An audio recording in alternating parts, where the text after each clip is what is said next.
What's going on, everyone? Today I wanted to show you a little bit about my performance for the month of May 2018. So you can see here I got up my light speed report, and I'm a little in the red here, about negative $230 or so. I Most of these, this lost is based on just getting used to the platform, and learning the platform, and I'll kind of go through each trade here in a second on a high level. But I did have some green posts, and I'll show you that here shortly. But basically, I started with 27. I'm down to 26.7. So I'm looking for June to really get me over to the profitable target to at least cover my platform costs, because Lightspeed I think averages about 100 just for the platform, not including fees. So your fees can get really high, and I had a little issue with the fees. I had to reach out to them to make sure that I was part of my Warrior Trading fee structure, which is I believe $2 a trade based on the share count. It comes down to like a really cheap per share cost. So with that said, for the May you can see here minus 234. June I didn't take any trades yet. It's the 3rd right now. So maybe Monday I'll take some trades. So let's look at the details. So here is the day-to-day. So these are the days I traded. This day was my big red day for that month, was negative $200. And the next day, the same thing. I was down. And the next day I was traded. So a couple days I didn't trade at all. I might have logged in, but I just didn't take any trades. And then I recently, hit a green streak, because I was getting used to the platform. I knew what I was doing wrong, and I'm on that path to progression. So let me tell you what I was doing wrong. So when you use a new tool and you just don't really know, you're just not really have that comfort level. Well, basically my hotkeys were set up a little bit. They were set up right, but they were set up a little backwards. I used Ross's layout, which is great, but I modified my hotkeys a little bit on my last platform. So I didn't modify them this time. I kind of kept them as the default layout and whatever default was. So I wasn't really used to it. So I was hitting the wrong key, and I hit it twice. In other words, when I bought some shares, and when I hit the sell button or sell key, I hit it, but then I hit it twice.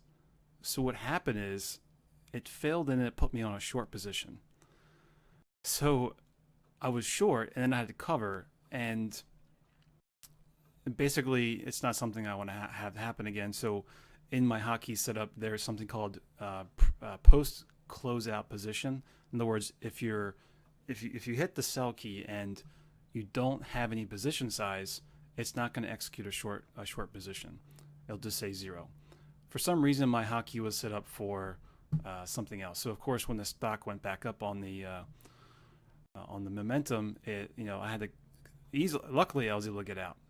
So the other one, this $86 one, I just made a mistake buying a stock that had no volume.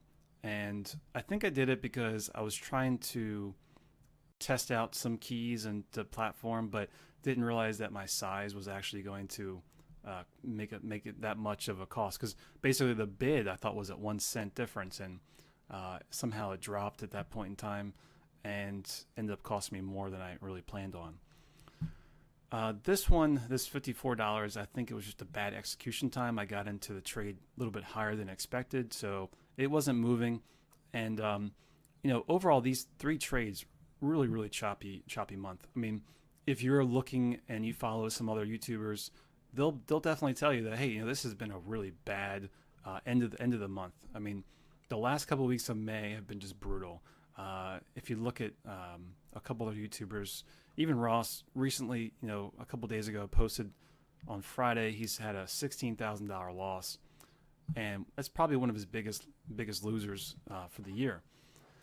So not everyone was profitable, but the good thing is, though, on that same day, I was actually profitable $20, and I was actually congratulating myself because I maintained consistency and stay with my strategy. Basically, what that means is, I wasn't looking for like 20 or 30 cents on the name. I was looking for like 7 cents with about 1,000 shares. So let's look at the commissions here. So total commissions $4 for this $90 winner. Registration fees, I don't know what that is, 20 cents, and then the total cost fee $3. Hey, that's pretty good. Compared to interactive brokers, that would have been maybe a $15, um, you know, position trade. Same thing here for 20 bucks. I think it was about 1,000 shares, $4. So you can see that basically these costs are pretty good. I mean, it's not bad. I still need to see. I still want to get down to the detail because I was told $2 and I'm seeing $4. So I think what it was, if I had 1,000 shares, it was $2, and another 1,000 was another $2. So $4 for a buy and sell, basically. So you got to put that in your equation when you think about commissions. You got to think, okay, what are my commissions per each transaction? So that's really important depending what kind of broker you use. Luckily, I have a little discount here, and you can see up here when I made that very first trade and I had a profit of 2 cents. My commission was $9. $9.